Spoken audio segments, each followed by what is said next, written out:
श्री स्वस्थानी व्रत कथा।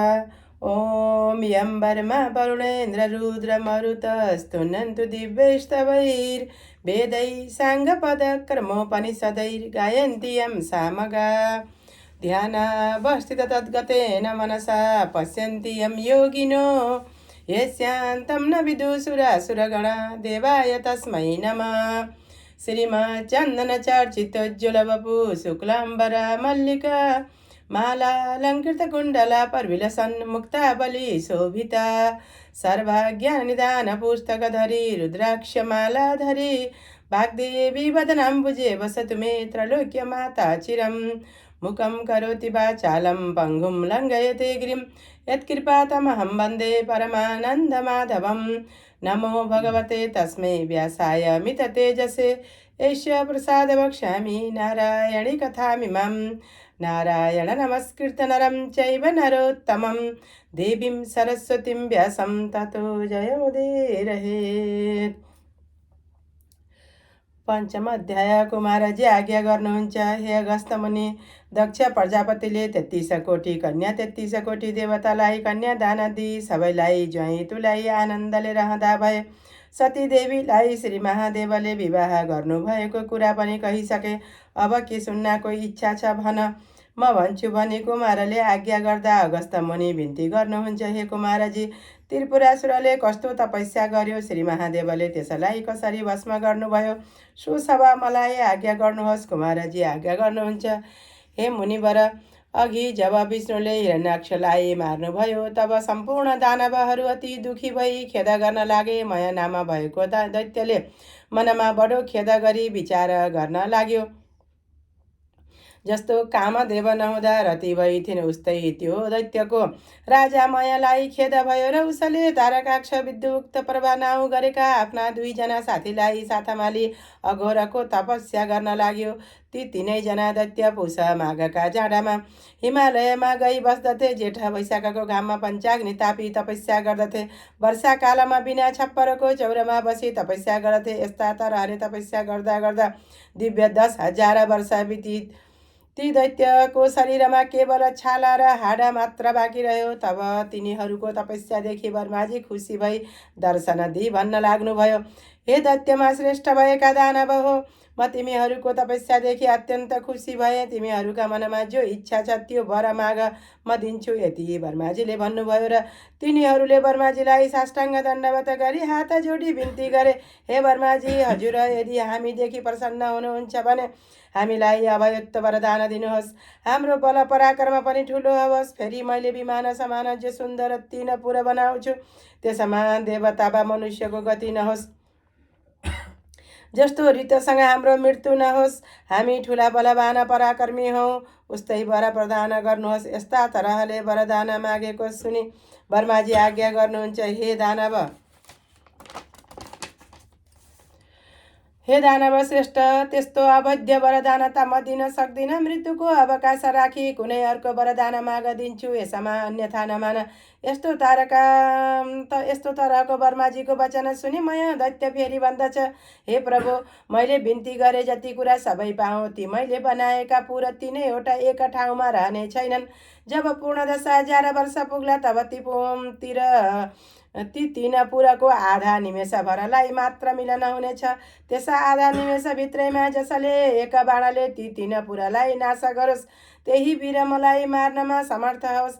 यस्ता तरहको त्यस मय नाम दानवको वचन सुनि तथास्तु भनी ब्रह्माजी त्यो सत्यलोकतर्फ जानुभयो। तब त्यस दानवले पनि जगत नाश गर्नका निमित्त आदि कल्पना 3 पुर रचना गर्दो भयो। ती 3 पुर मध्येमा पहिलो पुर फलामको बनायो, दोस्रो चाँदीको बनायो, तेस्रो सुनको बनायो। ती 3 पुर आकाशमा सुमेरु पर्वतका श्रृङ्ग जस्ता देखिन लागे। चन्द्रमाको किरण लाग्नाले अति शीतल भएका ठाउँमा आँखी झ्यालहरू बनेका घरको अटालीहरू पनि अति उच्चा उच्चा आँगनहरूमा पनि सुन्दर सुन्दर शिलाहरूले छाएको ठाउँमा सुवर्णले मढेको सुन्दर द्वारहरू पनि तयार गरायो।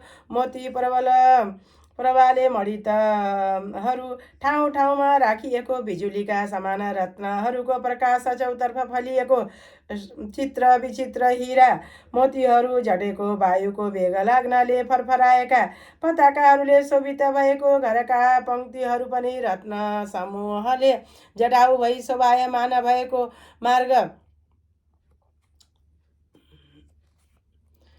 शोभायमान भएको मार्गहरू पनि सिँगारी अति राम्रा तयार गराएको तीन विमान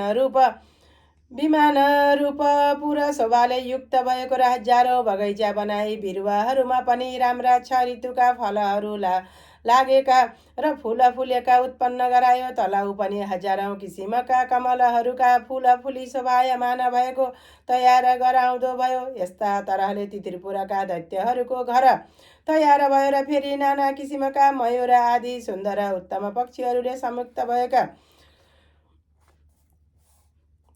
जसका पयोधर स्तनका गोलाकार घेरामा अर्धचन्द्रका घाउ लागेका कलश समान उच्च भएका बारुणी मदिराले लाल लाल नयन भइरहेका लज्जाले ईर्ष्या हास्य गर्ने जसका नेत्र लोलिएका छन् त्यस्ता सुन्दरी स्त्रीहरू व्याप्त भएको त्यो त्रिपुर सहर अति मनोहर देखिन लाग्यो। यस्ता ती तीन पुरमा फलामको जो पुर बनाएको थियो त्यो तारकाक्ष नाम दैत्यलाई मयले दिँदो भयो। फेरि अर्को जो चाँदीको पुर थियो सो विद्युक्त प्रभ नाम दैत्यलाई दियो जो सुवर्णले बनेको अति उत्तम पुर थियो। सो राजामयले आफूलाई भनिलियो। तब ती त्रिपुर दैत्यपति मन्त्री वर्गहरूले शोभायमान भई सम्पूर्ण आफ्ना शत्रुहरूका सेनालाई जितिकन ब्राह्मण वर्ग भृत्य वर्गले सहित भई स्त्रीहरूलाई साथले सुखपूर्वक रही तीन लोकको आनन्दलाई प्राप्त गर्न लागे। ती दैत्यले शेखी र दर्पमा प्राप्त भई सम्पूर्ण देवताहरूलाई जिती उनका बगैँचाका वृक्ष बिरुवाहरू खेल्नलाई आफ्ना बगैँचामा ल्याए। यस्ता तरहले तिनीहरूले देवताहरूलाई दुःख दिँदा धेरै काल व्यतीत भयो र तिनीहरूदेखि इन्द्रादि देवता अति क्रोधित भई वर्माजीका समीपमा गई त्रिपुरावासी दैत्यहरूको सम्पूर्ण उपद्रवको विस्तार गर्दा भए। तब वर्माजीले सब देवताहरूलाई शान्त गराई आज्ञा भयो, हे देवतागण हो, त्रिपुरासुर दैत्यहरू बडा बलवान छन्। हामीहरू तिनको नाश गर्न सक्दैनौँ। तस्मात् हामीहरू श्री महादेवका शरणमा जाउँ। उनै महादेव हाम्रो गति छन्। उनै महादेव हामीहरूको शत्रु ती दैत्यहरूको नाश गर्नेछन्। यस्ता तरहको वर्माजीको आज्ञा सुनि ब्रह्मा सूर्य इन्द्र वायु अग्नि आदि सकलले वर्माजीलाई लिई कैलाशमा गएर महादेवलाई देखि अनेक तरहसँग स्तुति गर्न लागे। हे त्रिलोकेश्वर, हे पिनाकधारी, हे चन्द्रबाल, हे अमित पराक्रमी, तपाईलाई कोटि कोटि नमस्कार छ। चन्द्रमाका प्रभावले प्रकाशमान भएका उत्तम जटाधारी हे चन्द्रशेखर, हे त्रिलोकेश्वर, हे पिनाक पाणी, तपाईलाई कोटि कोटि नमस्कार छ। अति तीक्ष्ण धारण भएको वञ्चरो धारण गर्ने, त्रिशूल लिने, नन्दीलाई वरदान दिने, जगतलाई शरण दिने, देवताका पनि देवता, यस्ता तपाईलाई कोटि कोटि नमस्कार छ। सदा सर्वदा प्रसन्न भई वरदान दिने, यज्ञका मालिक, हिमाचलमा बस्ने कैलाशवासी, यस्ता तपाईलाई कोटि कोटि नमस्कार छ। विरक्तिहरूले ध्यान गरिएका, सदा सर्वदा धर्ममा रहने, दिशा रूपी जो वस्त्र हो सो धारण गर्ने, भक्तलाई वरदान दिने, जगतको सम्पत्तिलाई तुच्छ मान्ने, जगतका धाता विधाता, यस्ता तपाईलाई कोटि कोटि नमस्कार छ। पर भन्दा पनि पर, झन् पर परमात्मा परमेश्वर इन्द्र अग्नि वर्मादि देवताकन पनि पालना र सृष्टि गर्ने, यस्ता तपाईलाई कोटि कोटि नमस्कार छ। सूक्ष्म स्वरूप काल स्वरूप धारण गर्ने, यस्ता तपाईलाई नमस्कार छ। पर भन्दा पनि पर परमात्मा रूप शङ्कर कन सहस्र नमस्कार छ। सम्पूर्ण पृथ्वी कन धारण गर्ने यज्ञ स्वरूप, यस्ता तपाईलाई नमस्कार छ। चन्द्र सूर्य अग्नि जल आकाश यिनलाई रचना गर्ने, यस्ता तपाईलाई कोटि कोटि नमस्कार छ। दक्षको यज्ञ नाश गर्ने, पुषाको दाँत भाँच्ने, कामदेवलाई भस्म गर्ने, यस्ता तपाईलाई कोटि कोटि नमस्कार छ। हे पुरुषोत्तम, हे सौम्य, हे वपुष्मन, हे महादेव, सकल जगतको सृष्टि संहार गर्ने, यस्ता तपाईलाई कोटि कोटि नमस्कार छ। यज्ञ उत्पन्न गर्ने, सुर असुरहरूकन पनि उत्पन्न गर्ने, नीलकण्ठ हे शिखण्डी तपाईँलाई कोटी कोटी नमस्कार छ। सदा श्मशानमा निवास गर्ने, सर्वदा दैत्यको अङ्गकन नाश गर्ने, मोह छुटाउने, अज्ञान ध्वंस गर्ने यस्ता तपाईँलाई कोटी कोटी नमस्कार छ। सदा मोक्ष रूप वरदान दिने, धरेन्द्र पुत्रीका भर्ता कुमारका पिता यस्ता तपाईँलाई कोटी कोटी नमस्कार छ। हे विश्वेश्वर, हे वरदाता, हे परमात्मन, संसारलाई उत्पन्न गर्ने यस्ता तपाईँलाई कोटी कोटी नमस्कार छ। हे चण्डेश्वर, हे योगेश्वर, हे सर्व, हे रुद्र, हे भीम, हे शम्भो, हे ईश्वर, हामीदेखि प्रसन्न हुनुहोस्। हजुरलाई कोटी कोटी नमस्कार छ। यस्ता प्रकारले देवताहरूले स्तुति गरेपछि देवताहरूको स्तुतिदेखि प्रसन्न भई श्री महादेवले आज्ञा गर्नुभयो, हे देवता हो, मसँग जो वर माग्छौ माग, सम्पूर्ण कुरा दिनेछु, लोकमा मैले नदिने कुरा केही छैन। श्री महादेवको त्यस्तो आज्ञा भएपछि सम्पूर्ण देवताहरू बिन्ती गर्दछन्, हे प्रभु, ब्रह्माजीका वरदानले उत्पन्न भएका, उन्मत्त भएका, माया आदि नाम गरिएका दैत्यहरूले हाम्रा उर्वशी आदि गरिएका अप्सराहरूकन पनि लुटी लगे। सम्पूर्ण वन उपवनहरू, उत्तम उत्तम बिरुवाहरू पनि लुटी बगैँचाहरू नष्ट गराइदिए। सबै देवतालाई नाश गर भन्दै हामीहरूलाई ठुलो दुःख दिन्छन्। हे भगवान, ती दैत्यको नाश गर्नलाई ब्रह्माको पनि सामर्थ्य छैन, विष्णुको पनि सामर्थ्य छैन। हे भगवान, जस्ता रीतले देवताहरूको जय हुन्छ सो वरदान बक्सनुहोस्। यस्ता प्रकारले स्तुति गरिएका श्री महादेवले प्रसन्न भई देवताहरूकन यस्तो आज्ञा गर्नुभयो, हे देवतागण हो, तपाईँहरूले मेरो 11 अंश धारण गरी रुद्र तेजोमय रूप भई दानवहरूलाई नष्ट गर्नुहोस्। यति त महादेवबाट आज्ञा भएपछि देवताहरू फेरि बिन्ती गर्दछन्, हे भगवान, हामी हजुरका तेजको सहस्र अंशको 1 अंश पनि धारण गर्न सक्दैनौँ। महेश्वर तेजकन धारण गर्नु ताकि हेर्नलाई पनि हाम्रो सामर्थ्य छैन। हे भगवान, हाम्रा उप प्रसन्न हुनुहोस्। हामीले केही गरे पनि मय दैत्यहरूलाई जित्न सकेनौँ। हे भगवान, आफैले त्रिपुरासुरलाई मारी बक्सनुहोस्। तिनीहरूलाई ब्रह्माजीको वरदान प्राप्त भएको छ कि दिव्य 10,000 वर्ष बितेपछि तिनका तिनै पुरका आधा निमेषसम्मलाई सम्मेलन हुनेछ। त्यस आधा निमेषभित्रैमा एक बाणाले त्यो 3 पुर भस्म होला। तब तिमीहरूको मृत्यु होला, अन्यथा तिमीहरूको मरण हुने छैन। यस्तो वरदान पाएका दैत्यहरूको नाश गर्नमा हामी समर्थ छैनौँ। हे प्रभु, हामी उप प्रसन्न रहनुहोस्।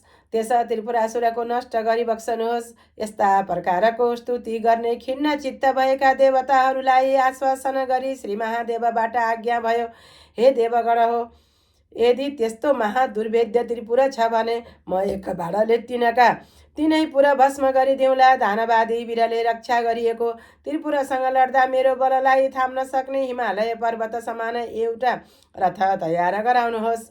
महादेवको यस्तो वचन सुनि सकल देवतागणहरू हवस भने महादेवलाई नमस्कार गरी खुसी भई आफ्ना आफ्ना धाममा जाँदा भए।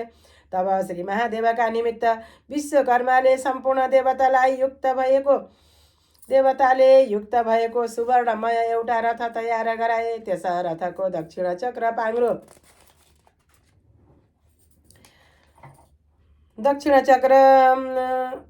चन्द्रमा पाङ्ग्रो सूर्य भए, उत्तरतर्फको चक्र चन्द्रमा भए, दक्षिण चक्रमा 12 सूर्य भूषण बनाइएका, उत्तर चक्रमा 16 कला 27 नक्षत्र भूषण गराइए। 6 ऋतु पनि रथका दाहिना र बायाँतिर राखिए। त्यो रथको गजुर आकाश बनाए। पाङ्ग्रा अड्याउने दण्ड मन्दराचलको बनाए। अस्ताचल र उदयचल दुवै पर्वतलाई 2 पाङ्ग्रोको चुकुला गराए। अयन संवत्सर रथका बेगा भए। 4 समुद्र रथका 4 कुण्डलिका भए। सम्पूर्ण गङ्गादि तीर्थहरू उत्तम वस्त्रभूषण लायक स्त्री रूप भई हातमा चमर लिई रथमा रहे। रथ हाँक्ने सारथी बर्मा भए। ब्रह्मस्वरूप ओंकारको कोर्रा बन्यो। विन्ध्याचल पर्वतको क्षेत्र निरूपण गर्ने मन्दराचललाई त्यसको पार्श्व दण्ड बनाए। सुमेरु पर्वतको धनु बनाए। श्री शेषनाग धनुको ताँदो भए। सरस्वती देवी घण्टा भइन्। साक्षात् विष्णु अग्नि बाणाको टुप्पा भए। चार वेदहरू रथका चार घोडाहरू भए। तारा गणहरू घोडाका गहना भए। जति जति यो ब्रह्माण्डमा चिज छन् सब त्यस रथका अवयव भए। यस्ता प्रकारले त्यो धनु बाणले सहित भएको रथ तयार भएपछि भगवान शङ्कर आए। पृथ्वी र आकाशलाई कम्प गराई रथमा चढ्नुभयो। श्री महादेवका इन्द्र आदि पार्षदहरू नन्दी भए, शङ्कु भए, कर्ण भए, चण्डेश्वर भए, गणेशेश्वर भए, योगाक्ष भए। यी सबले त्रिशूल पट्टिसा हातमा लिएका छँदा अनेक तरहका शङ्ख बेरी मृदङ्ग बजाउँदै श्री महादेवका उप अनेक चित्र विचित्रका पुष्प वर्ष गराउँदा भए। श्री महादेवका तेजको भार सहन गर्न नसकी सम्पूर्ण देवताहरू मोहमा प्राप्त भएर श्री महादेवले देवताहरू मोह भएको जानी आफ्नो तेज खिची केही शान्त गर्नुभयो।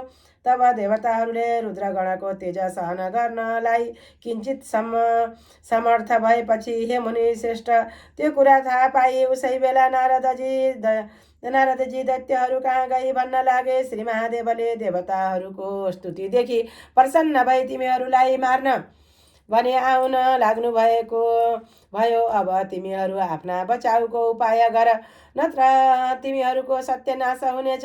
त्यस्ता प्रकारको नारदजीको वचन सुनि मयले आफ्नो साथी तारकाक्ष र विद्युक्त माली इत्यादि सम्पूर्ण दानवहरूलाई नारदजीबाट भन्नुभएको कुरा सुनाउँदो भयो। तब दैत्यमा श्रेष्ठ तारकाले भन्यो कि हे राजन, किन चिन्ता गर्नुहुन्छ? देवता यथार्थले बद्ध छन्। यो त्रिपुर भेदन गर्न कसैको सामर्थ्य छैन। सम्पूर्ण देवता किन्नर गन्धर्व आए पनि यो त्रिपुर अवध्य छ। शत्रुलाई जित्नका निमित्त साम दान दण्ड भेद आदि अनेक तरहका नीति छन्। जित्न इच्छा गर्नेवाली शत्रुलाई पराक्रम गरी दण्ड दिनु योग्य छ। यस्तो राजा तारकाको वचन सुनि विद्युक्त माली भन्छ, हे राजन, बलहीन देवता हामीसँग कुनै प्रकारले पनि समर गर्न सक्दैनन्। जो मूढ भई युद्ध गर्न आउला त्यो अवश्य क्षयमा प्राप्त होला। यसमा चिन्ता के को छ? हामी सबै लडौँला र ती सम्पूर्ण देवतालाई जिती तपाईँले 3 लोकको इन्द्र पदको समेत भोग गर्नुहोला र अघिको हिरण्याक्ष हिरण्यकशिपुको पदमा प्राप्त भई 14 भुवनको सम्पत्तिको भोग गर्नुहोला। यस्ता प्रकारको विद्युक्त मालीको वचन सुनि मयले हे दानव वीर हो, अब हाम्रो नाशको बखत भएछ भनी बारम्बार शिर कम्प गराउँदै फेरि पनि भन्दै भयो, जो शत्रु बलि होस् अथवा हीन बल होस् उसँग हामीले साम दान दण्ड भेदको उपाय गर्नु उचित छ। त्यो सम्पूर्ण जगतका मालिक ईश्वर श्री महादेव हुन्। उनै हाम्रा देवता र हामीहरूका श्रेष्ठ पनि हुन्। यदि आज हामीलाई मार्न स्वयं उनै आउँदैछन् भने अब यसको उपाय अरू केही छैन। खाली भगवान महादेवको शरण परि प्रणाम गरौँ, यही मेरो सम्मति छ। यदि अब हामीले कठोरता धारण गरियो महादेवका अगाडि गई युद्ध गरौँला त अवश्य हामीहरू उनका दृष्टिपातले नै भस्म हुनेछौँ। ब्रह्मादि देवता पनि दुखी भई जसको शरणमा जान्छन् आज उनै महादेव हामीलाई संहार गर्न आउँछन् भने अब हाम्रो के गति हुन्छ? जो क्षण मात्रमा सकल जगतको सृष्टि संहार गर्न समर्थ छन्, जो भुक्ति र मुक्तिका दाता सकल जगतका कारण छन्, उस्ता श्री महादेवसँग हामीहरू कसरी युद्ध गर्न सकौँला? हाम्रो विधिहीन तपस्याले के हुन्छ? जसको प्रभावले तिमीहरूले यतिसम्म भोग गर्न सक्यौ। त्यसै कारणले हे दानव वीर हो, तिमीहरू सबै अब कालले प्रेरित भई युद्ध गर्न भनी उत्सुक छौ। यस्तो प्रकारको मय दानवको वचन सुनि नारदले सारा दैत्यको संहार गर्ने कारण स्वरूप भई भने, हे महाराज, जब तिम्रो तपस्या क्षीण भयो, ऐश्वर्य भोग समाप्त भयो, तब सङ्ग्राममा अघि नसरी नपुंसक झैँ ती देवताका शरणमा जानुभन्दा सङ्ग्राममा लडी मोक्ष हुनु उत्तम ठान्छु। यदि महादेवका हातबाट मर्यौ भने श्री महादेवका प्रथम गण आदि अधिपति हौला शरणमा गयौ भने पनि देवताका हितका निमित्त श्री महादेवले तिमीहरूलाई नमारी छोड्नुहुने छैन। फेरि यस्ता ठुला दानव राजा भइकन पनि कायरता किन गर्दछौ? यदि लड्दा कदाचित जित्यौ भने तीन लोकको राज्य पनि भोग गरौला। यस्ता प्रकारको नारद ऋषिको वचन सुनि तारकाले विद्युक्त माली दैत्यहरू आयुषहीन भएका हुनाले मोह परि हे महाराज, नारदजीबाट जो आज्ञा भयो त्यो बहुतै उत्तम हो भन्न लागे। तिनको वचन सुने मायाले हामीहरूको श्री नष्ट हुने बखत भएछ भनी जानी नारदजीबाट आज्ञा भएको बहुतै श्रेय छ भन्यो। तब नारदजी पनि बहुतै प्रसन्न भई सकल दैत्यलाई युद्ध गर्नमा तत्पर गराई महादेव भएका ठाउँमा गए। ती दैत्यहरू पनि युद्ध गर्नका तत्पर भई युद्धमा लालसा गरी अनेक तरहका शस्त्र अस्त्रले सुसज्जित भए, तयार भए। तारकाक्ष विद्युक्त माली आदि दैत्यका राजाहरू पनि युद्ध गर्न निश्चय गरी मय राजाका अगाडि आई अनेक तरहका बाजा बजाई सिंहनाद गर्न लागे। दानवहरूका सेनाहरू पनि दानवलाई भयदायक देखिए ऊ रथ आयो, रथको ध्वजा देखियो। यस्तै वाक्य परस्पर भन्न लागे र भय शोकलाई त्याग गरी कुमति गरी नाना तरहका शस्त्र अस्त्रले युद्ध गर्न निश्चय गरी जस्तै पशु अग्निको समीपमा जान्छ त्यस्तै ती कालले प्रेरित त्रिपुरावासी दैत्यहरू शिव रथ कहिले आइपुग्छ भनी हेर्न लागे। मुनिबर यता पश्चिम सागरका शिरोभागमा रहेका अनेक प्रकारका पताका आदिले शोभित सुमेरु पर्वत सदृश त्रिपुरालाई देखि नन्दीश्वर आदि गणहरूले सिंहनाद गर्न लागे। चण्डेश्वर पनि बडो दिव्यमान कुठार लिएका छँदा प्रचण्ड मुख बाई परमथादि गणका अगाडि उपस्थित भई देवीप्यमान त्रिशूल हातमा लिई शिव तुल्य पराक्रम गर्दै आए। गणका अधिपति शङ्कु नायक पनि मुसला हातमा लिई उनका पार्श्वभागमा खडा भई नन्दी भृङ्गी वीरभद्र आदि अनेक गण वज्र त्रिशूल गदा परिध लि युद्धका निमित्त अग्रसर भई दैत्यगण पनि श्री महादेवको रथ आएको देखि युद्ध गर्न भनी अनेक प्रकारका दिव्य आयुध हातमा लिई निस्की गणहरूसँग अति क्रोध गरी युद्ध गर्न लागे। तब श्री महादेवले त्रिपुरालाई दग्ध भए जस्तै देखि हास्य गर्दै ठुलो सिंहनाद गरी युद्ध गर्न लाग्नुभयो। नन्दी महाबली दैत्यगणले सँग युद्ध गर्न लागे। भृङ्गीले 10 बाणा छोडी विद्युक्त प्रभालाई भेदन गर्दा त्यसले लाला लाला आँखा गरी शिलाले ठोक्दा पनि कहाँ गर्न सकेनन्। भृङ्गी र रिटीले विद्युक्त प्रभाको पृष्ठ 10 मा प्रहार गरे। उसले पनि पूर्ण हुङ्कारले भृङ्गी र रिटीलाई प्रहार गर्यो, जसको वेदना सहन नसकी भृङ्गी र रिटी तहाँबाट पलायमान भए। जब त्यस दैत्य राजाले तिनीहरूलाई जित्यो तब गणनायक गणेशको काँधमा 1000 बाणा छोडी भेद गरी फेरि 10 बाणा छोडी गणेशको मर्ममा घाउ गराई वेदना गरायो। तब गणेशजीले अति क्रुद्ध भई आफ्नो सुड पसारी त्यसको गर्दनमा बेरी जस्तै मत्त हात्तीले कमलको फुल सुडले बेरी तलाउबाट उखेली फ्याँक्दछ त्यस्तै प्रकारले विद्युत पर्वको शिर पनि उखाडी फ्याँकिदिनु भयो। त्यो शरीरबाट उखाडिएको शिर यस्तो शोभामा प्राप्त भयो जस्तै सरोवरबाट निस्केको हात्तीको दाँतमा अड्किएको कमलको फुल शोभा पाउँछ। त्यो देखि भृङ्गीले नाना तरहले गाना गरे। त्यो देखि नेमी नाम र बल नाम 2टा दानवले क्रोधले युक्त भई आएर बाणा छोडी गणेशलाई मर्ममा घाउ गराउन लागे। शङ्कु कर्णले तिनीहरूलाई बिचैमा रोकी तिनको ध्वज रथ सारथी घोडा सब काटी विरथी गराए। ती दुवैजनाले फेरि अर्को रथमा चढेर आए। ती चण्डेश्वर गणनायकका मर्ममा 1000 बाणा हानी घाउ गराए। गणेशेश्वरले पनि क्रोधले लाला लाला आँखा गरी भयङ्कर मुसल प्रहार गरी दुवैलाई यमराजा कहाँ पुर्याइदिनु भयो। तहाँ उपरान्त ठुला ठुला त्रिपुरावासी दैत्यहरू क्रुद्ध भई बराबर समूहका समूह भई निस्केर नाना तरहका चक्र वज्र त्रिशूल कुठार लिएर महादेवका गणमाथि झम्टी महाघोर युद्ध गर्न लागे। शिवगणहरू पनि शिवको आज्ञा पाएर जस्तै उन्मत्त केसरी मृगहरूलाई भड्काउँछ त्यस्तै गरी दानव दैत्यको सैन्यलाई भड्काई बारम्बार छिन्न भिन्न गरी मार्न लागे। दैत्यहरूका कसैका शिर छैनन्, कसैका गिर छैनन्, कसैका यस्तै रीतले नाश हुन लागेर रगतको नै नदी बगे झैँ भयो। वायुको वेग लाग्नाले छिन्न भिन्न भएका समान र वज्रको तोड लागे चूर्ण भए। पर्वतहरूका शिखर झैँ गिर्दै सब दैत्यहरूको पश्चिम समुद्रमा पर्न लागे। जब नेमी नामक र बल नामक दैत्यहरू कन शङ्कुकर्णले मारे भन्ने दैत्यहरूले सुने तब अति क्रोध गरी तारक नाम दैत्यपुरदेखि निस्की गणनायकहरूमाथि झम्ट्यो र अनेक तरसँग बाण वृष्टि गर्यो। गणनायक शङ्कुकर्णले पनि त्यस महाबली दैत्यको शिरमा वज्र प्रहार गरी सिंहनाद गरी त्यो दैत्यले पनि रिसले भूमिबाट उठी चक्रको प्रहार गर्यो।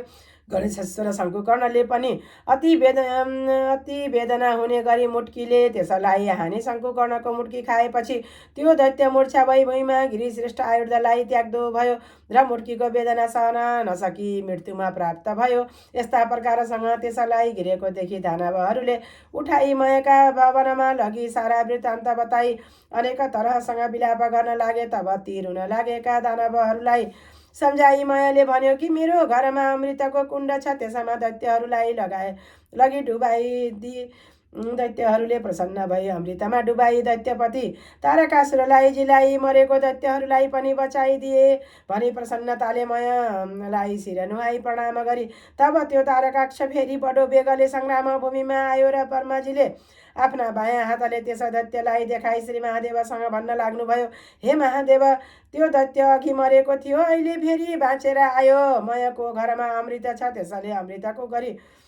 त्यस अमृतले गर्दा मयले दानवहरूलाई बचाउँछ। हे शम्भो, यदि यसको अमृत बाँकी रह्यो भने यो यसै गरी मरेका दैत्यहरूलाई बारम्बार जिलाउनेछ। यसै कारणले बाण प्रहार गरी पहिले अमृत सोसिलिनुपर्छ। यस्ता प्रकारको वचन सुनि श्री महादेवले बाण प्रहार गरी अमृतलाई सोसिलिनुभयो र फेरि ब्रह्माजीको बिन्ती गर्नुभयो।